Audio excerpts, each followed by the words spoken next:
Allah Subhanahu wa taala yang semuanya apabila kita panjatkan insya Allah kita akan dikabulkan oleh Allah.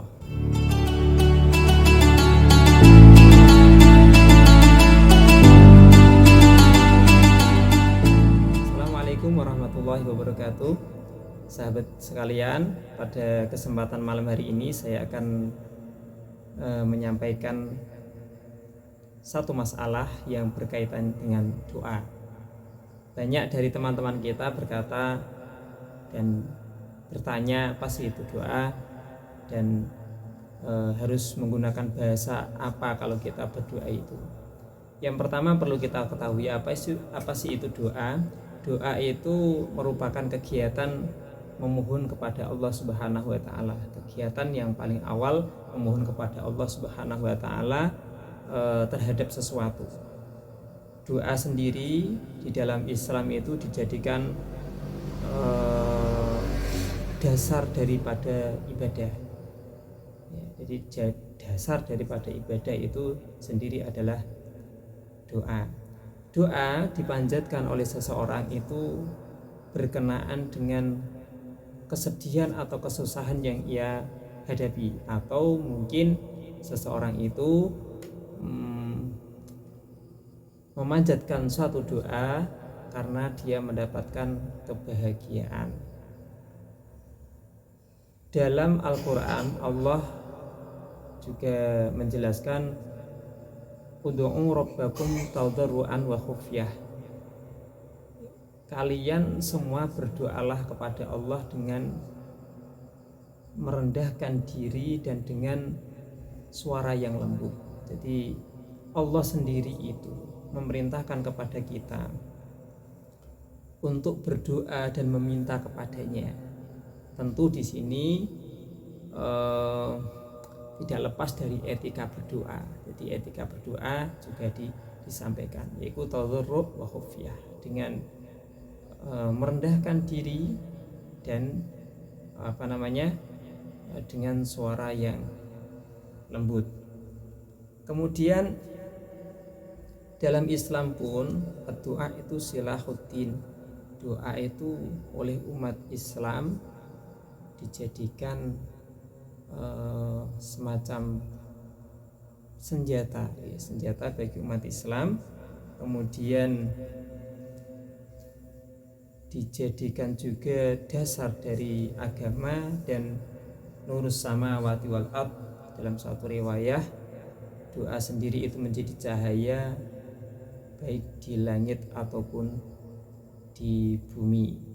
Lalu kemudian saat kita berdoa, kalau misalnya kita badhe ndonga mau berdoa, itu bahasanya harus bagaimana? Apakah harus menggunakan bahasa Arab atau boleh selain menggunakan bahasa Arab?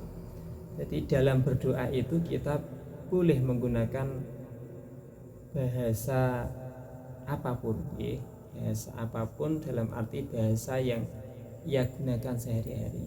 Andai kata tidak bisa menggunakan bahasa Arab, ya sebisanya. Boleh menggunakan bahasa Indonesia, boleh menggunakan bahasa Jawa, boleh bahasa-bahasa yang sesuai dengan mungkin daerahnya masing-masing. Yang terpenting adalah etikanya, etika saat kita etika berdoa.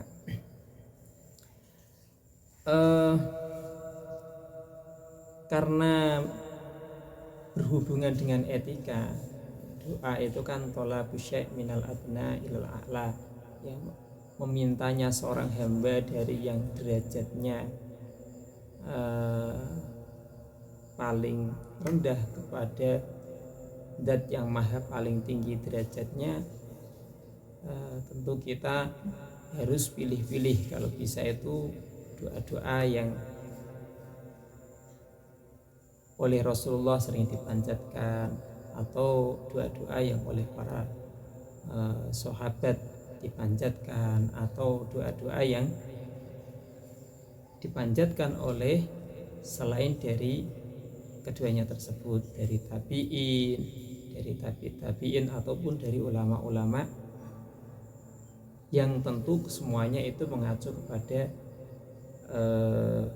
baginda Nabi Agung Muhammad Sallallahu Alaihi Wasallam. Jadi pada dasarnya sahabat-sahabat sekalian, wong donga niku njaluk nyuwun meminta sesuatu dari Allah perihal kesedihan yang kita alami, musibah yang kita alami, atau perihal kenikmatan-kenikmatan lain, kemudian kaitannya dengan kegembiraan yang kita peroleh. Oleh sebab itu, sebagai mukmin yang baik, sebagai muslim yang baik, tentu kita percaya bahwa sang pengijabah doa, sang pemberi apa yang kita minta itu adalah Allah Subhanahu wa taala, yang semuanya apabila kita panjatkan, fa insyaallah doa kita akan dikabulkan oleh Allah. Meskipun dalam pemberian doa itu, pengabulan doa ya terserah Allah Subhanahu wa taala sendiri. Apakah Allah menghendaki seketika itu, apakah Allah menghendaki di lain waktu, ataukah Allah berkehendak di waktu-waktu yang lain. Kiranya seputar doa itu yang dapat saya sampaikan kepada rekan-rekan semua. Semoga bermanfaat untuk saya pribadi dan khususnya untuk sahabat-sahabat sekalian. Assalamualaikum warahmatullahi wabarakatuh.